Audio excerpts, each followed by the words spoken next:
로마서 3장 23절에서 28절까지 말씀, 신약 성경 243페이지 정도에 있습니다.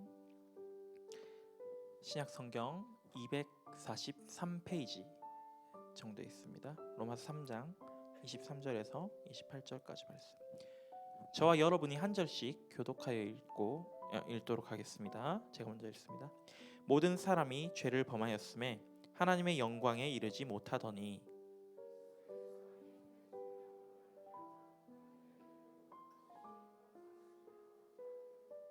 이 예수를 하나님이 그의 피로써 믿음으로 말미암는 화목 제물로 세우셨으니 이는 하나님께서 길이 참으시는 중에 전에 지은 죄를 간과하심으로 자기의 의로우심을 나타내려 하심이니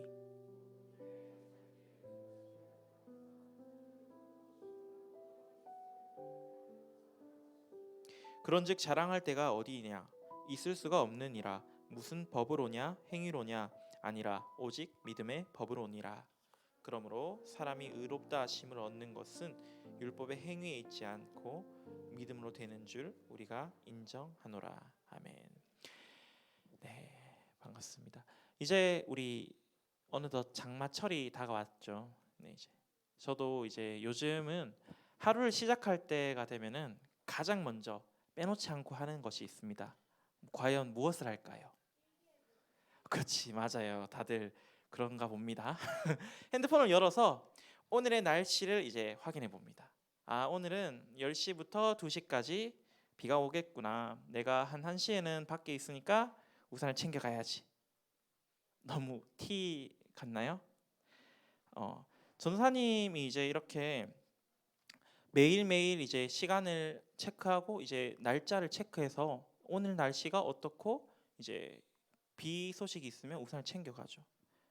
어쨌든 이제 우리가 그 2년 전쯤에 이제 2022년 8월 달에 비가 엄청 왔던 적이 있었어요. 우리 그 혹시 그 강남역에 이제 많은 호우가 비가 와서 이제 차가 있고 그 위에 앉아 있는 사람 혹시 그 사진으로 있던 그 모습 기억나나요, 우리 친구들? 아마 우리 친구들이 다 이제 여러 많은 인터넷 매체나 여러 가지들을 통해서 혹은 뉴스나 이런 부분들을 통해서 한번 본 적이 있었을 것입니다.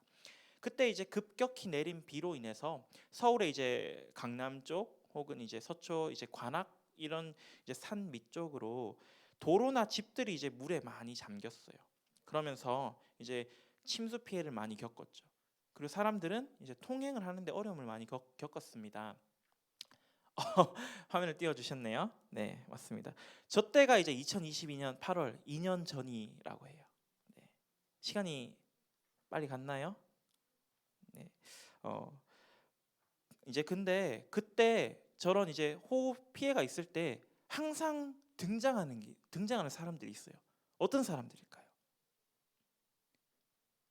항상 저런 이제 호우 피해가 있으면 그 비가 많이 오는 중에 항상 좋은 일을 하는 사람이 나타나요. 그렇죠. 의인이 나타나죠. 어떤 의인이죠? 이제 그 맨몸으로 이제 발을 걷고 이제 그 물 막혀 있는 배수구를 뚫는 사람 있죠. 그런 사람들을 보면서 언론에서는 이제 와, 슈퍼맨이다, 의인이다 이렇게 불러줘요. 다른 사람을 위해서 나 스스로를 자신을 희생하는 사람들에게 의인이라고 그들에게 감동받았음을 감사함을 표해 주는 것이에요. 그런데 우리는 이렇게 우리가 일상에서 겪고 있는 어려움에 대해서 도움을 주는 사람들에게 이렇게 감사하는 마음을 가져요. 우리가 이 강남역 의인 같은 사람이 아니더라도 우리 주변에 많이 지나치는 사람들 중에 우리가 이제 길 가다가 어떤 할머니께서 리어카 끌고 가고 계시는 거 보면은 할머니 제가 도와드릴게요라고 하면서 그 리어카를 밀어준다든지. 요즘은 그런 일 잘 없나요? 다들 어쨌든 다른 사람을 도와주면 우리가 어떻죠? 그 도움에 대해서 감사의 표현을 합니다. 우린 대부분 다 감사한 일들을 겪고 나서 아무것도 모르는 척 안하무인의 모습으로 그냥 얼굴에 철판 깔고 돌아가지 않잖아요.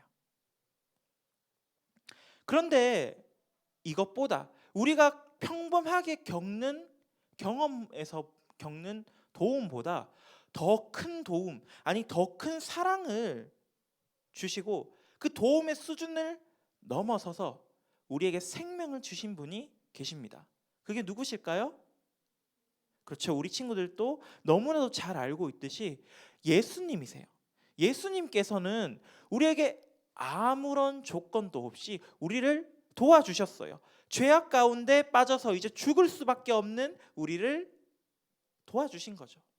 우리가 생명을 얻게 해주셨으니까. 예수님은 십자가를 지심으로 죄를 범한 모든 사람들을 아무런 조건이 없이 의롭다, 구원받게 해주셨어요. 그 십자가로 말미암아서 우리는 더 이상 죄인이 아니라 의인이라고 칭함받게 되었습니다. 우리를 단순한 어려움, 호흡 피해가 나서 잘 밖을 나가지 못하는 그런 어려움이 아니라 죽을 수밖에 없는 존재인 우리를 죽음에서 건져주신 거예요. 해방시켜 주신 것입니다. 오늘 본문에서 이 바울은 이제 한 가지 진리를 이야기하고 있습니다. 우리 읽었던 말씀이지만 로마서 3장 23절의 말씀을 우리 함께 한 목소리로 한 번 더 읽도록 하겠습니다. 로마서 3장 23절 말씀 함께 읽습니다. 시작. 모든 사람이 죄를 범하였음에 하나님의 영광에 이르지 못하더니. 아멘. 모든 사람이 죄를 범하였음에 하나님의 영광에 이르지 못했다. 하나님의 영광에 도달하지 못했다라고 말합니다. 소요리 문답 1문에서 이야기하는 것처럼 우리가 아주 오래됐죠. 전사님 이제 처음 이제 교리 설교를 할 때 이제 했었던 이야기인데 소요리 문답 1문에서는 소요리 문답 1문의 질문이 무엇인지 우리 친구들 혹시 아세요? 기억하지 못하는군요. 소요리 문답의 1문의 질문은 인간의 제일 첫 번째 되는 목적은 무엇입니까? 예요. 사람이 살아가는 데 있어서 가장 처음으로 두고 살아가야 할 목적은 무엇입니까? 라는 질문을 소요리 문답이라는 우리 아이들이 자랄 때 가르치는, 교회에서 가르치는 그 질문 답서가 있단 말이에요. 거기서 그렇게 물어보는 거예요. 사람의 첫 번째 되는 목적은 무엇입니까? 그에 대한 대답은 무엇이죠? 하나님을 영화롭게 하고 영원토록 그를 즐거워하는 것입니다 라고 대답합니다. 사람은 하나님을 영화롭게 하고 영원토록 그를 즐거워하며 살아가는데 삶의 목적이 있다라는 거예요. 세상 가운데 하나님의 영광이 드러나는 것, 그게 영화로운 모습이에요. 영화라는 것은 영광이 다른 사람들에게 전해지고 보여지는 것이에요. 사람이 세상을 살아가는데 가장 첫째 되는 목적이 하나님을 영화롭게 하는 것, 하나님이 가지고 계신 그 영광스러운 모습, 하나님이 지니시는 그 영광을 다른 사람들이 알 수 있도록 세상 가운데 알려주는 거예요. 그게 첫 번째 목적이라고요. 그리고 그것으로 인해서 영원토록 즐거워하는 것이죠. 하나님의 그 영광스러운 모습을 보면서 영광스러운 모습이 영화롭게 되어지는, 다른 사람들에게 전달되어지는 그 모습을 보면서 그것으로 즐거워한다라는 거예요. 우리가 그냥 길거리 지나가다가 이러면서 전도지 전달해 주세요 하니까 이런 게 아니라는 거예요. 이 전도지 안에 담겨 있는 하나님이라는 분을 전하는 그 사실이 너무나도 기뻐야 한다는 거예요. 그 사실을 전할 수 있고 그 사실을 다른 사람들이 듣는 것으로 즐거워하는 것이 우리 인간의 첫 번째 되는 목적이라는 거예요. 그런 목적을 가지고 우리는 살아가야 하는데, 이 세상 가운데 살아가야 하는데 우리는 우리의 죄로 인해서 아담이 처음 지었던 그 원죄 때문에 우리는 그 영화로움을 온전하게 드릴 수가 없어요. 온전하게 나타낼 수가 없게 된 거예요.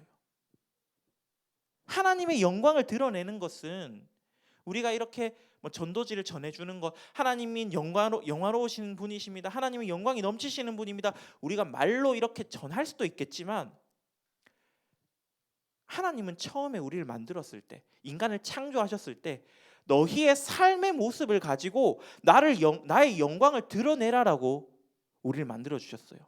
그것이 창세기 1장 26절에 나오는 하나님이 자신의 형상대로 사람을 만드신 이유예요. 자신의 형상대로 사람을 만들어 사람을 통하여 자신의 형상이 나타나며 그 영광스러운 모습이 드러나는 것. 그것이 하나님이 처음 인간을 창조하시고 인간을 통하여서 자신의 영화로움을 나타내시는 거였거든요. 그런데 우리는 아담이 범했던 그 죄가 우리에게도 여전히 영향을 미치기 때문에 그 영광스러운 자리, 영광을 드러내는 모습, 영화롭게 하는 그 자리에 우리가 더 이상 설 수 없게 된 거예요. 이것이, 하나님은 우리를 영화롭게 영광스러운 모습으로 창조하셨지만 우리가 여전히 죄를 짓고 우리가 여전히 나쁜 생각, 나쁜 모습들 가지고 살아가는 이유인 거예요.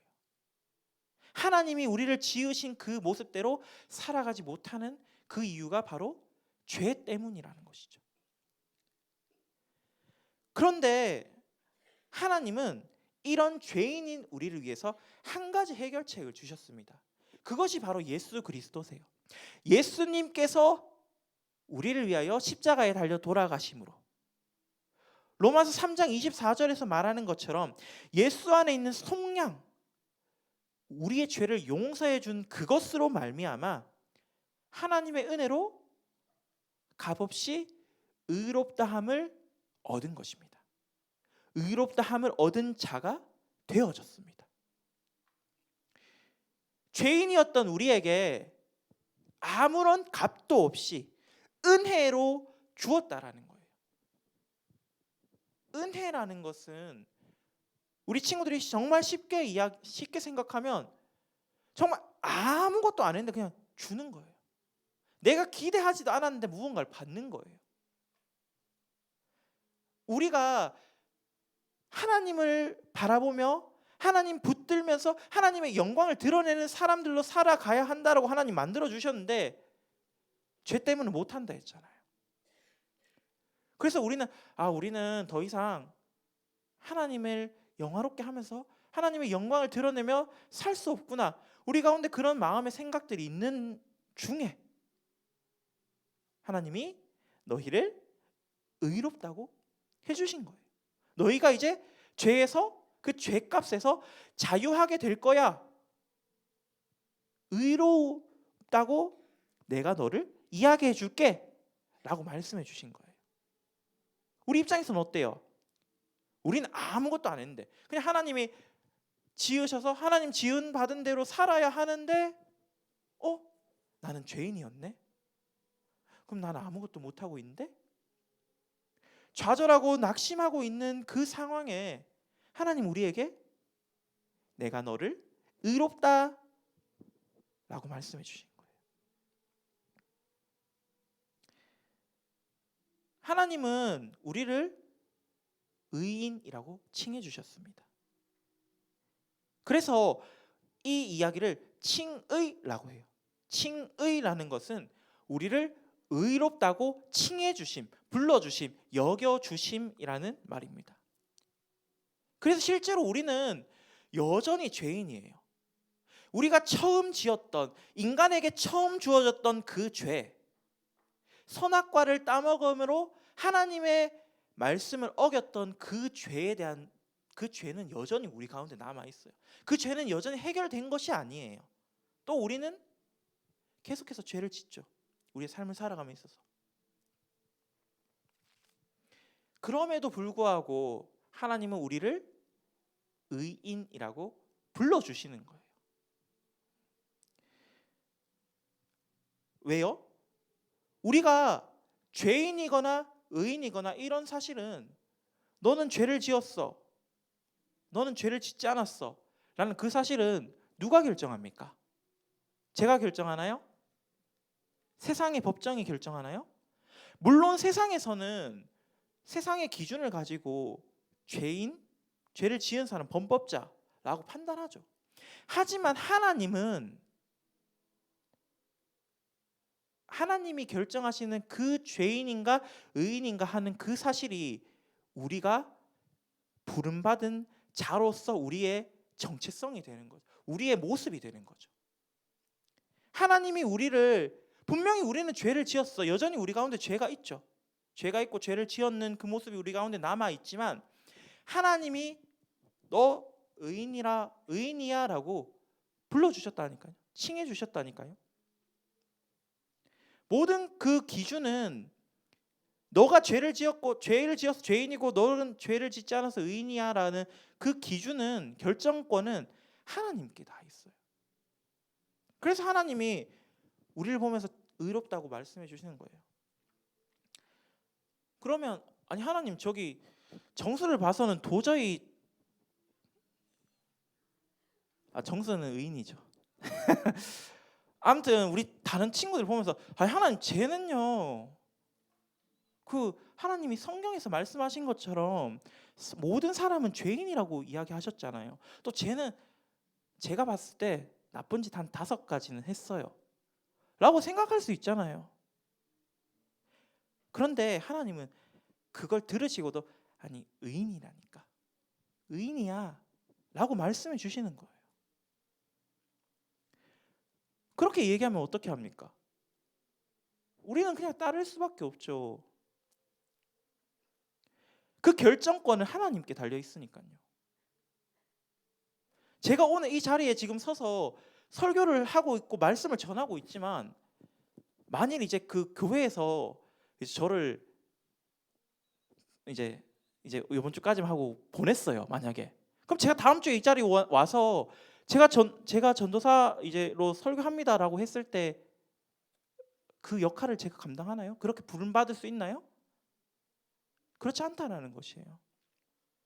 모든 결정은 가장 위에 있는 최고 권위를 가지고 결정하는 결정권자에게 달려 있다라는 거예요. 우리가 아무리 그 앞에 나가서 저 사람이 죄인일 수밖에 없는 이유 한 3만 가지를 적어 왔어요. 그걸 아무리 들이밀어 봤자 하나님이 이 사람이 의인일 수밖에 없는 단 한 가지 이유를 제시해 주시면 그것이 그 3만 가지 이유를 이긴다는 거예요. 우리는 그냥 이 사실을 믿기만 하면 되는 것입니다. 하나님이 우리를 의인이라고 칭해 주셨다는 그 사실만을 우리는 믿기만 하면 된다는 것입니다. 에베소서 2장 8절과 9절에서 바울은 너희는 그 은혜에 의하여 믿음으로 말미암아 구원을 받았으니 이것은 너희에게서 난 것이 아니요 하나님의 선물이라. 행위에서 난 것이 아니니 이는 누구든지 자랑하지 못하게 함이라 라고 말합니다. 만일 우리가 이제 죄를 벗어버릴 수 있는 방법이 시간을 한 3만 시간 투자하고 돈을 한 200억 정도 투자한다고 생각해서 그렇게 해서 의인이 될 수 있대요. 죄의 문제가 해결이 되어진대요. 우리는 죄를 지었기 때문에 죽을 수밖에 없는 존재인데 그런 시간과 돈 여러 가지를 들여서 그게 해결이 되어진대요. 만약에 그럼 할까요 안 할까요? 죽음이 해결된다니까요. 죄의 문제로 인해서 우리한테 죽음이 주어졌어요. 우리가 다 죽는 건 죄 때문에 죽는 거예요. 근데 그 죄를 해결할 수 있는 방법이 시간을 들이고 돈을 들이고 하면 해결이 된다니까요. 죄가 없어진다니까요. 아니 그러면 아무리 많은 돈, 아무리 많은 시간이 들여진다 하더라도 그 죄를 해결하려고 하지 않겠어요? 내가 그 죄가 해결되어지면은 평생 살 수 있잖아요. 그 평생이라는 것이 죽지 않고 영원히 살 수 있잖아요. 당연히 내가 그 돈과 시간이 얼마가 됐든지 간에 쓰겠죠. 사용하겠죠. 죄의 문제가 해결되어지면 나는 생명을 얻으니까. 죄의 문제가 가로막고 있던 이 죽음이라는 것이 해결되어지니까. 그러면 나중에 이제 나는 이 영생을 얻은 것, 내 생명을 얻은 것이 내가 그만큼 열심히 노력했기 때문이야. 돈도 많이 쓰고 시간도 많이 썼더니 내가 영생을 얻었네? 하나님 필요 없어 라고 할 수 있잖아요. 그 시간과 돈이 얼마가 되었든지 간에 어쨌든 그 시간과 돈을 통해서 다른 수단과 방법을 통해서 생명이 얻어진다면 그건 내 자랑거리가 된다는 거예요. 그런데 하나님은 그 아무런 조건과 방법을 주시지 않았어요. 왜? 사람이 죽고 사는 그 문제는 오직 하나님께 달려있기 때문이에요. 오직 하나님만이 죄인이고 의인이고 나누시는 거니까.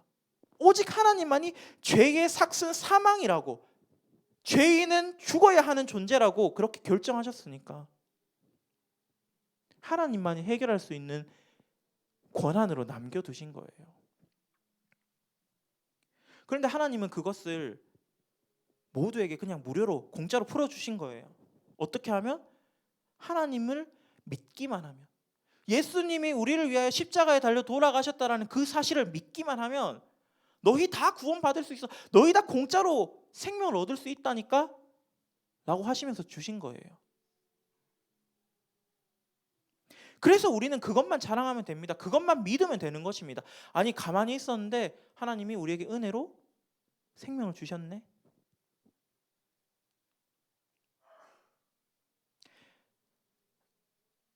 네, 저는 하나님 믿어요 라고 말만 하면 이제 너는 의로운 사람이야.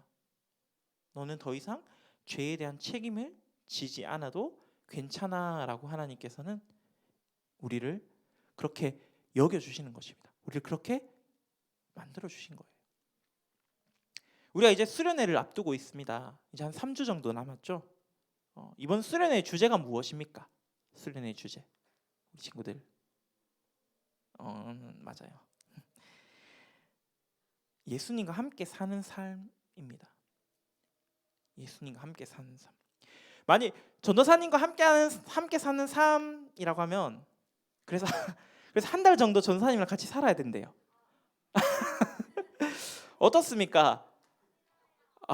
그렇죠. 우리 좋든 나쁘든 어쨌든 여러분들의 생각이 있을 거예요. 전도사님이랑 같이 있으면서 무엇을 배울 수 있을까? 우리 정수를 괴롭히는 5가지 방법 이런 걸 배우나? 이런 뭐 기대감이 생길 수도 있고요. 아니면 이제 나는 저렇게 살지 않아야겠다 라고 반면교사 삼을 수 있는 부분들도 있을 거예요. 혹은 이제 함께하는 그 시간이 얼마나 즐거운 시간일까라는 그런 기대도 가질 수도 있겠죠.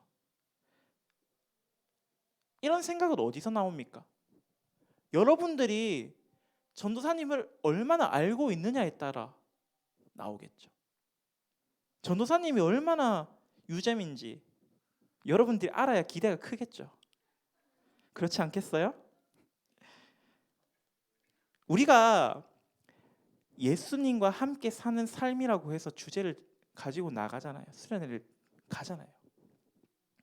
그런데 내가 예수님에 대해서 잘 알지 못하면, 예수님이 어떤 분인지 모른다면, 아니 예수님은 십자가에 죽으신 분이지 하면은 십자가에 죽으신 예수님만 내가 기대할 수밖에 없는 거예요. 그렇겠죠? 내가 알 게 그거밖에 없는 거예요. 예수님과 함께 살면서 내가 예수님이 어떤 분인지 알고, 예수님이 우리를 위해서 어떤 존재이며 예수님은 어떻게 하시고 무언가 알아가는 것에 대한 기대를 가지고 있어야 하는데, 내가 예수님에 대해서 알 게 그거밖에 없어. 죽은 사람, 십자가에 죽은 사람, 그거밖에 알 게 없으면은 무슨 기대가 되겠어요? 그 시간이 무슨 기대가 되겠습니까? 지루하겠죠. 그냥 길거리 지나가는 아저씨 생각하는 거랑 똑같은 거 아니에요? 아무리 예수님과 함께 사는 삶에 대해서 강조하고 이야기하고 이번 수련의 주제가 예수님과 함께 사는 삶이지라고 내 머릿속에 생각하고 넣어놔도 예수님이 어떤 분이신지, 예수님이 우리를 위해서 무슨 희생을 하셨으며, 예수님이 이 땅 가운데 오셔서 나라는 죄인을 위해 무엇을 하셨는지, 왜 나라는 죄인을 위해 죽으셨는지, 그런 궁금증, 그런 생각이 없으면 아무런 의미 없는 거죠. 예수님, 함께해. 그래. 그게 끝이 아닐까요? 그런데 이제 예수님께서는 우리가 너무나도 많이 들어왔던 것처럼 우리를 위해서 자기의 목숨을 내어놓으신 분입니다. 그만큼 우리를 사랑하시는 분이에요. 그리고 우리가 그 사실을 믿기만 하면 죄의 책임에서 자유롭게 해주신, 우리를 의롭다라고 불러주신 분이에요.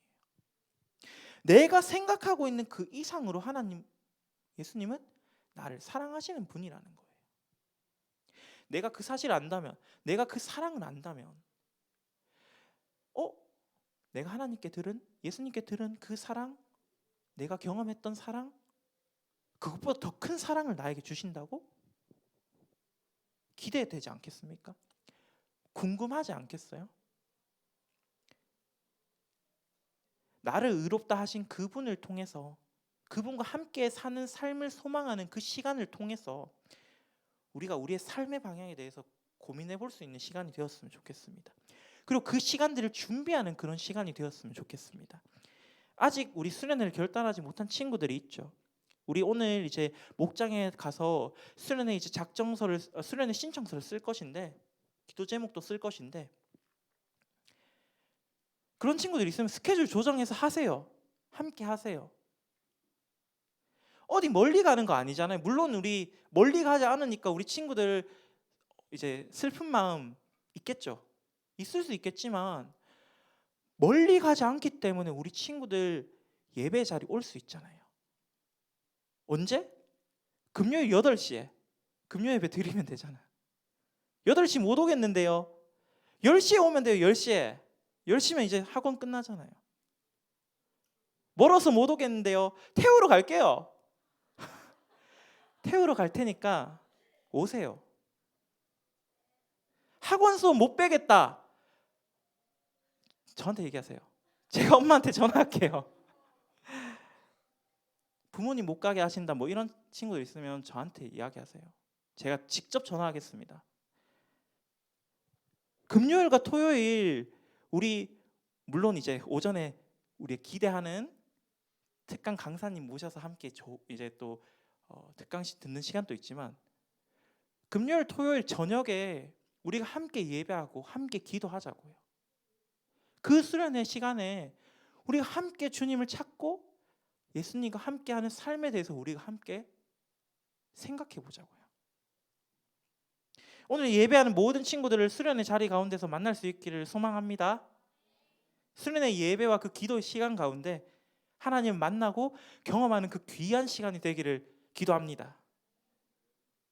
그리고 우리를 의롭다 여기신 하나님과, 그리고 그 하나님의 사랑을, 그리고 하나님이 주시는 은혜를 누리며 살아갈 수 있는 우리 파워고등부 친구들과 이 자리에 있는 모든 성도님들 되시기를 간절히 기도합니다. 이 시간 찬양 한 곡 부르고 우리 마음 모아 기도하며 나아가도록 하겠습니다. 예수 피를 힘입어 함께 찬양하며 나아가겠습니다.